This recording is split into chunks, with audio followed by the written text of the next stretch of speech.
Kumakatok ako sa pintuan ng iyong mundo. Dala ang pusong sabik na maghain ng pangako, isang pusong umiibig ng buo.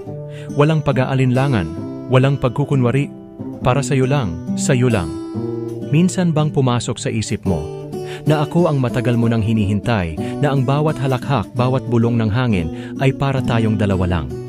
Na ako ang maaring kasama mo hanggang sa dambana ng bukas.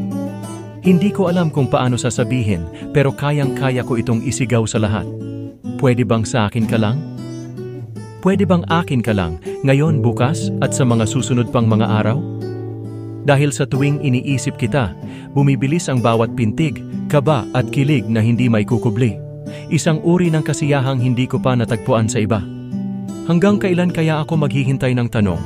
Ang tanong na magpapatigil sa lahat ng alinlangan, dahil ang sagot na oo mula sa iyo ay magiging haligi ng ating kinabukasan, ang simula ng ating walang hanggang paglalakbay, kasama ka sa bawat hakbang, sa bawat panalangin, sa bawat paghinga. Sa harap ng dambana, isasakripisyo ko ang lahat ng takot at pangamba dahil ikaw lang ang dahilan ng aking bawat hakbang. Ang sagot sa mga tanong na dati hindi ko alam, ikaw ang tahanan ng aking ligaya at katahimikan. Kaya't handa akong maghintay, handang magtiwala, hanggang sa araw na tayo'y sabay na haharap sa dambana at sasabihin mong, oo, ikaw ang aking pangarap, at ako'y sayo lang, magpakailanman.